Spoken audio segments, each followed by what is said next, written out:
Welcome to part three. This is definitely my favorite topic when talking about women's health and hormone replacement therapy. So, I want to talk to you about the fact that menopausal symptoms extend beyond the classic hot flashes. If that's all you're thinking about, you're going to miss some of your patients and how they present. It's important to remember that hormonal changes affect multiple symptoms. All of this is interconnected. And in fact, all of this is how this relates to your overall health. So it's important that you perform an individualized assessment on all of your patients. Here are our learning objectives for this time. All right. And so, what are you looking for when you see a patient? Symptoms are going to present differently in each patient, but it's important to note that these symptoms truly can and do affect your patient's quality of life. They typically begin long before the final menstrual period. So, we're seeing quite a span here, over 10 years in some cases, where these symptoms are bothersome to patients. But the good news is that we have the opportunity to change this for our patients. And so remember, these are things that you need to be asking about. Is your patient having hot flashes? Are they having mood changes? Are they having brain fog or cognitive changes?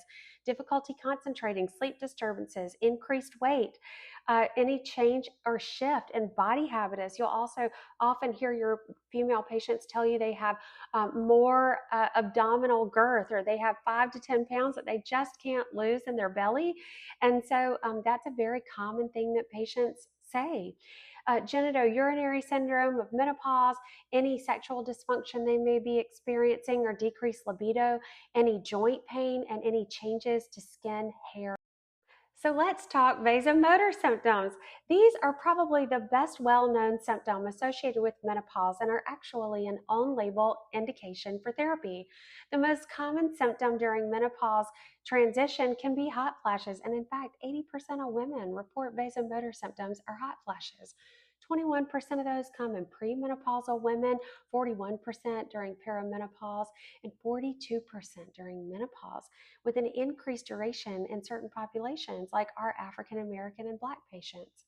Hot flashes during the day, and they have night sweats at night. A lot of times these are accompanied by perspiration. The patients will say go all the way from their feet all the way up to their head, chills, anxiety, heart palpitations. A lot of patients think they're having a panic attack. They can have just this sudden intense sensation of heat, particularly in the upper body, face, neck, chest. This can last from 30 seconds to 5 minutes. And the number of episodes and degrees of severity varies by patient, but these tend to be most bothersome during late perimenopause. So, what's really happening here? Well, it's multifactorial. So, when you have hot flashes, there is this complex interplay between your central nervous system and your peripheral physiologic processes. You have neurons that control the gonadotropic releasing hormone pulse generator, and those are activated when a patient has decreased estrogen. And that, remember, occurs in the menopausal transition. So, what happens is you get this activation of this cascade adjacent to the thermoregulatory center, and that causes vasomotor symptoms to occur. So, when you're able to block those neurokinin receptors or the thermoregulatory neurons, that can decrease or eliminate vasomotor symptoms. Okay, very important to know. Even small increases in temperature can trigger those thermoregulatory mechanisms, causing that sensation of a hot flash. They get vasodilation, sweating, decreased skin resistance. And so, what's important to remember is those declining estrogen levels lead to that hypothalamic thermoregulatory instability, and that's what leads to hot flashes. Okay, let's talk about risk factors for hot flashes. If you have a patient who's overweight, if they smoke, interestingly, it is associated with a lower socioeconomic status and lower education. These patients are disproportionately affected by hot flashes. If you have a patient with a high fat or high sugar diet, so you can always recommend dietary modification. We talked about how some patients may be predisposed simply by ethnicity. If they have a history of an oophorectomy, it could be worse. So if they've had their ovaries removed, if they have increased pain and symptoms like fibromyalgia, or if they have the following comorbidities: any thyroid disease, diabetes, obstructive sleep apnea, chronic pain, or increased anxiety. What are some non hormonal treatments you can give your patient? Well, exercise is a great treatment for your patients, including resistance training.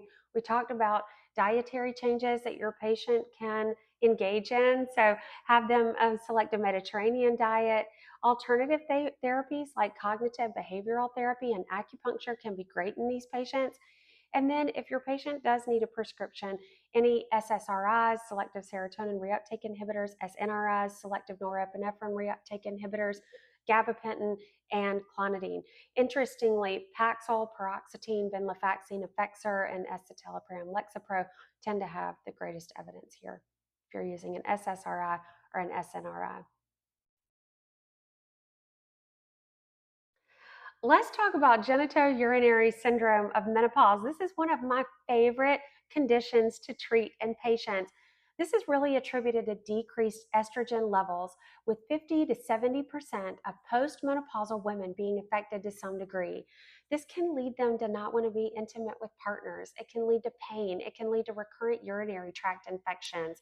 And so loss of estrogen leads to thinning of that vaginal epithelium. That's why a picture is worth 1,000 words. This is one of my favorite pictures. When you're younger, you have thick vaginal epithelium. Look at how difficult it would be for an infection or any foreign thing to get into these cells, right? But as you get older, these cells flatten out and they become much more prone to injury with trauma. And trauma can come simply from going to the restroom, from wiping, from intercourse.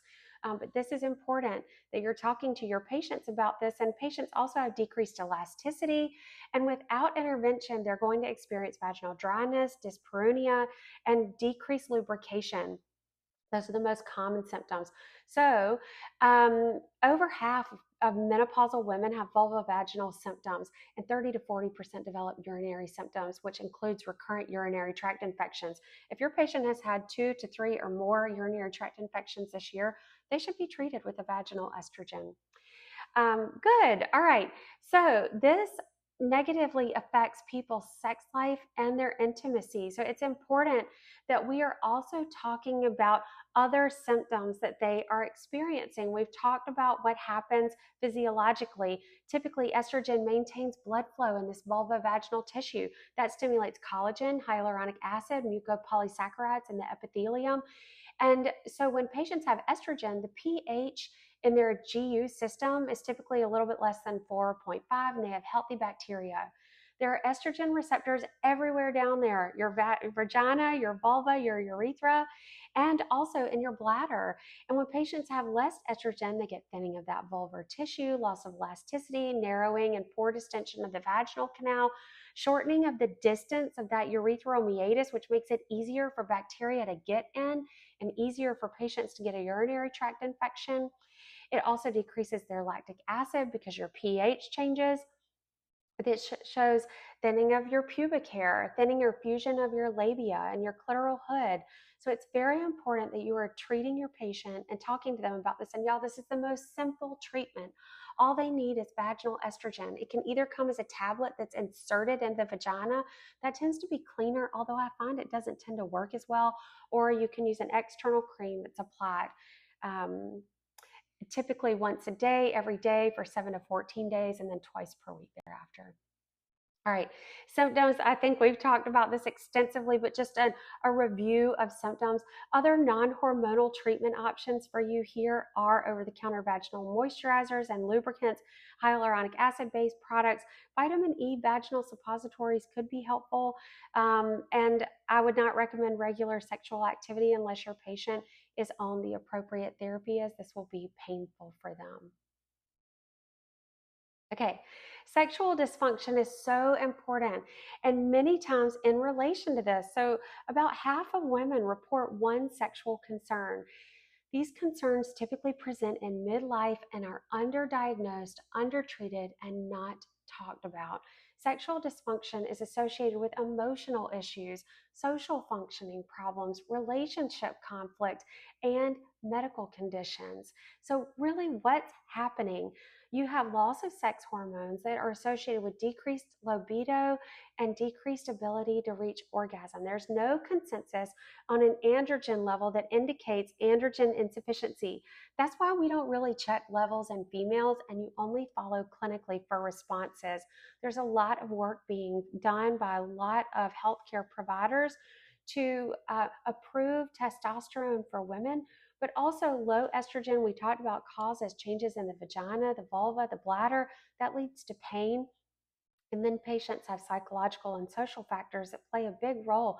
They get anxiety, stress, difficulty in partner relationships. So if you have a patient with decreased libido, concurrent low dose treatment with topical testosterone can be helpful. It's not really been associated with adverse events at physiologic dosing. You want to advise your patient about hirsutism, so they could grow hair on their face, or clitoromegaly. But really, women are receiving 1/10 of the dose of men. You have a few options here. I personally love a cream. You can do one click on the internal aspect of the thigh each day. I just warn my patients, you may have to shave there every day if you didn't have to before. And once your patient is stable, if they prefer an FDA approved alternative that you can call into a pharmacy, you would call in test stem gel.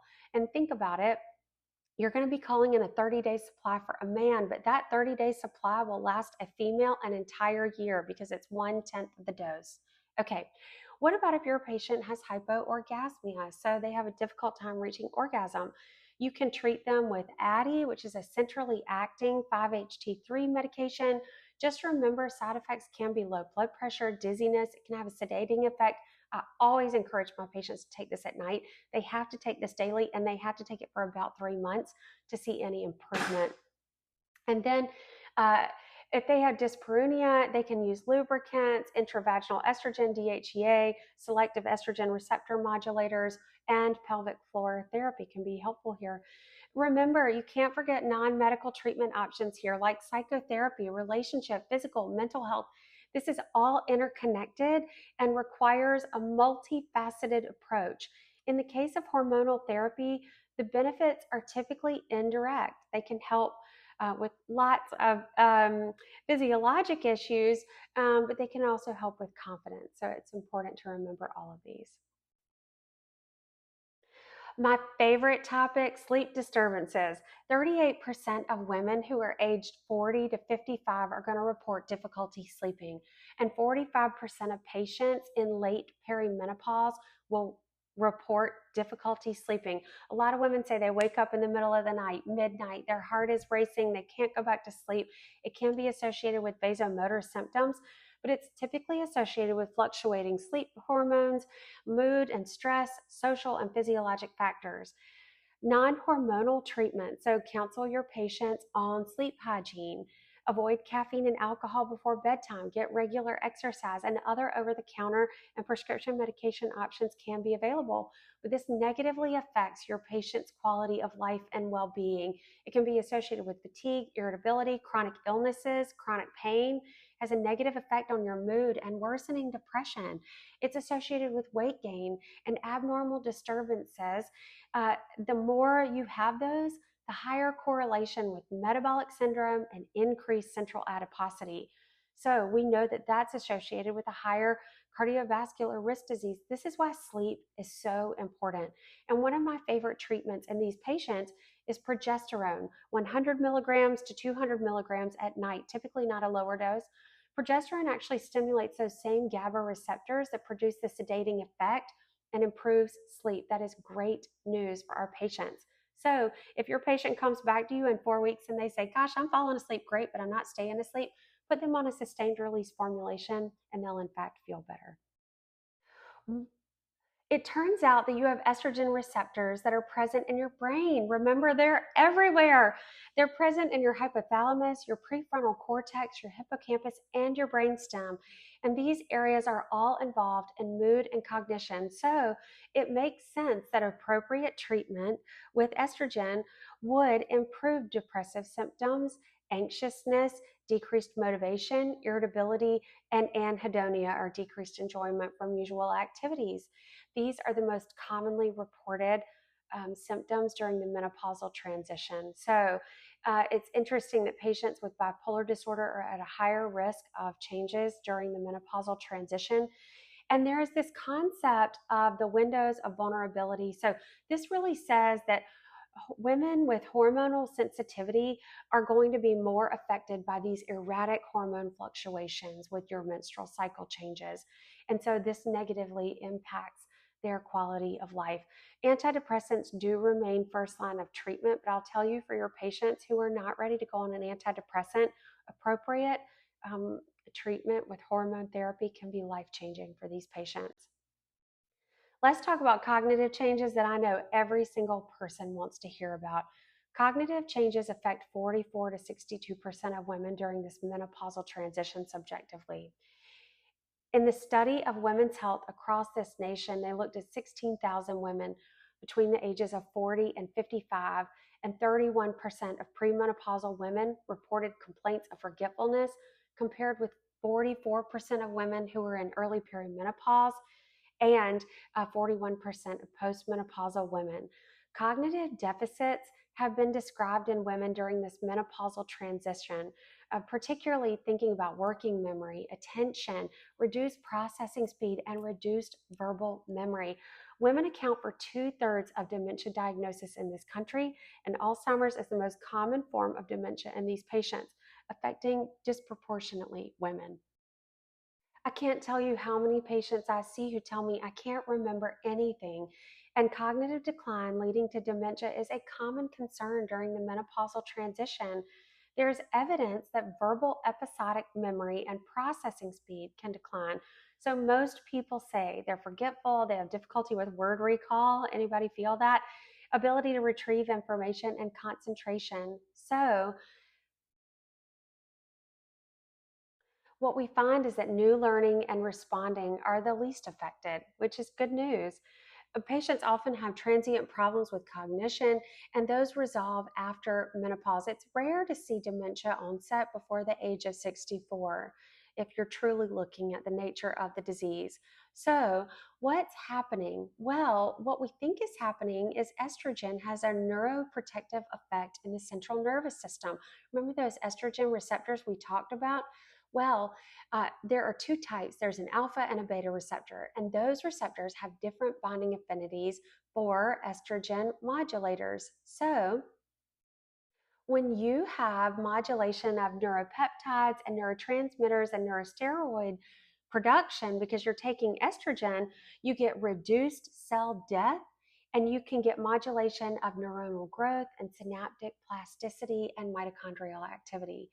You can also get antioxidant properties and modulation of what we know as the brain immune system and decreased formation of beta amyloid.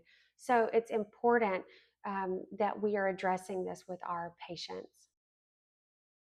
If there is one thing I can iterate to you, it is that the effects of treatment with sex hormones on cognitive symptoms appear to be most pronounced during the menopausal transition or in the first years of menopause, when those levels of estradiol and estrogen receptors are decreasing. So that's very important to remember, and one of the reasons that you need to be screening your patients. And you can't discount all of the lifestyle factors that improve overall cognition. So, regular exercise, importance of diet, healthy weight, and non smoking.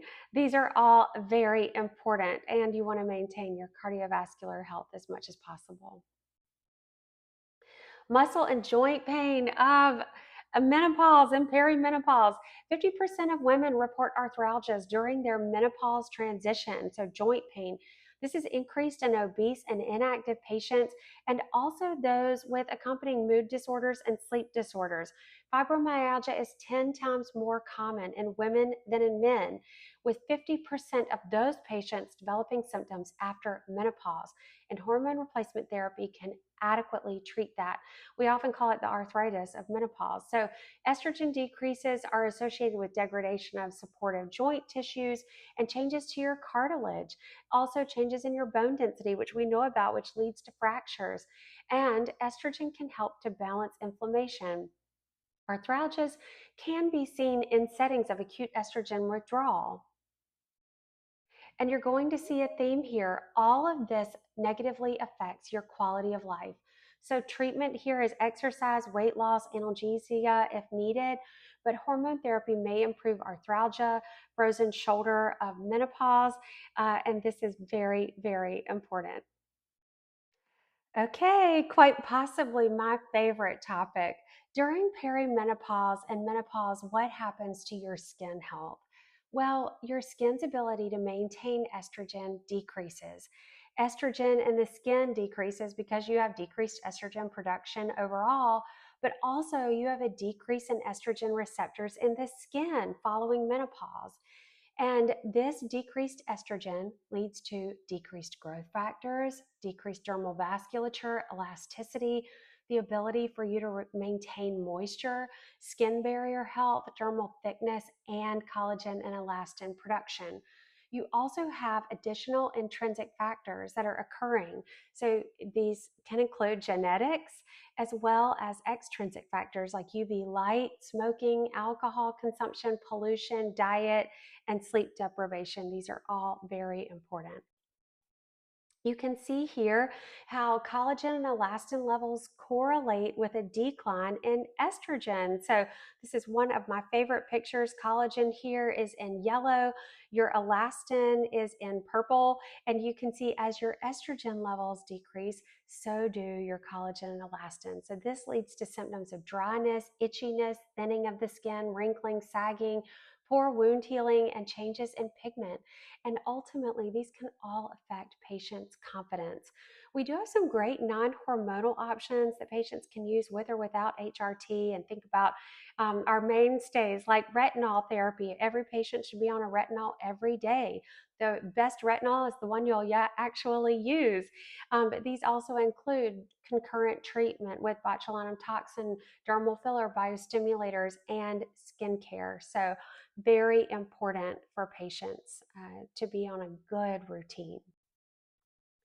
Hair changes. We've talked about how hormonal receptors are everywhere, and the hair is no different. So there is actually hormonal receptors in what we call your dermal papillar cells, and that alters their gene expression, particularly with paracrine signaling. So those molecules like insulin, like growth factor 1, transforming growth factor beta, those all influence follicular cells, and they can either stimulate growth of hair or inhibit growth of hair. So estradiol can profoundly impact both the growth and life cycle of hair follicles by binding estrogen receptors, and this influences your aromatase activity. So that's your enzyme that's responsible for converting your androgens into estrogens. Remember those? So estradiol actually extends the anagen phase of the hair cycle, promoting hair growth, and augments the synthesis of crucial growth factors that stimulate further proliferation of your follicular keratinocytes. So when you get all of this, you get decrease in your hair renewal, your growth, your thickness, and thinning of the hair is observed during menopause. Interestingly, as we talked about, androgens have an important role in regulating hair growth and sebum production. So as you get a proportional rise in androgens during menopause, you get clinical hyperandrogenism, and that can make you more oily with sebaceous gland hypertrophy and allogeneic alopecia following a female pattern because of decreased reduction in hair renewal and growth. You can also have genetic predispositions, environmental factors, and all of this can make it worse. It's kind of a perfect storm. So, fluctuations in the hormone levels also lead to stress on your body. Remember, my favorite question to ask any patient who comes in with hair loss is, what was happening in your life 3 to 6 months ago? Typically, that will tell you why they're losing their hair now. So it's important to address all of these. Other non-hormonal treatments can include supplements, topical or oral medications, injections with platelet-derived growth factor is promising, and also laser therapies. All right. I know we talked about central or truncal obesity, or that stubborn 5 to 10 pounds that plagues so many of your perimenopausal and early menopausal patients. So it's important to note that two-thirds of women aged 45 to 59 have they have a predisposition to be overweight. Weight gain at midlife is always related to other factors, including aging, lifestyle. It's not solely menopause and hormonal changes. But what we do find is unfavorable alterations in your body composition. So, more truncal obesity during the menopause transition, and that abruptly worsens at menopause transition. It can then improve postmenopause, but during that transition, the mean rate of increase of fat mass in the average woman doubles from 1 to about 2% per year. And that leads to a 6% total gain in fat mass over that 3.5 years of menopausal transition. This is very distressing for patients. And instead of being able to gain lean muscle mass, they're actually gaining fat. In addition, they're losing that loss of lean mass, and that disproportionately affects their ability to feel strong, and is very impactful negatively to patients' quality of life. So, what's really happening? Well, it's multifactorial, just like anything else. You have sleep disturbances that increase your cortisol or your stress hormone. You have decreased thyrotropin, decreased leptin, decreased glucose tolerance, decreased energy expenditure. And when your metabolic rate goes down, you gain weight. You have decreased lean muscle mass and increased fat mass. Additionally, we're learning that estrogen deficiency can cause alterations in the microbiome of your GI tract. And so that is very important. Why is this dangerous? Well, menopause is associated with an increase in central adiposity or visceral fat and decrease in lean body mass regardless of age. And we know that central obesity is detrimental to metabolic syndrome, diabetes, cardiovascular, atherosclerosis, and fatty liver. In addition, some cancers, and it can increase your vasomotor symptoms, which is just a vicious cycle. So, why, again, is this dangerous? Well, we know that patients who experience this is very distressing for them. And so, it's important that we are offering non hormonal treatments if needed. So, prescription exercise and dietary changes, in addition to prescription medications if needed. How about headaches and migraines? So, headaches actually affect women 3 times more often than they do men. And there are many reasons that this occurs, but women tend to have a higher genetic variability. Interestingly, abrupt changes in your hormonal levels can increase your incidence of headaches. And most of the available literature focuses on estrogen, which is known to modulate serotonergic neurotransmission. It also affects and activates the endogenous system that takes your pain away and induces vascular changes by suppressing inflammatory response. The role of progesterone here is not as well defined, but some studies actually suggest that it could also play a protective role by inhibiting some swelling, mast cell histamine secretion, and some other factors. So, interestingly, menstruation is and always has been one of the most common triggers for migraine headaches during reproductive life. And in the menopausal transition, this is no different. So it's important to educate your patients about this. They may have a higher incidence of migraines, although interestingly, some patients have less incidence of migraine. It all just depends on your patient's history.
Some important key clinical takeaways here. Menopausal symptoms extend beyond vasomotor and include genitourinary syndrome of menopause, mood, cognitive, musculoskeletal, hair, and skin changes. Most of these significantly impact quality of life. Non-hormonal options can be valuable for patients, either with or without hormone replacement therapy. It's so important to be counseling your patients about lifestyle, dietary changes, and integrative measures that can improve their holistic health beyond just symptom control. Non hormonal therapies are typically generally less effective for vasomotor symptoms than HRT. And be alert for red flags. That is our job as healthcare providers to take care of our patients. And I look forward to seeing you soon.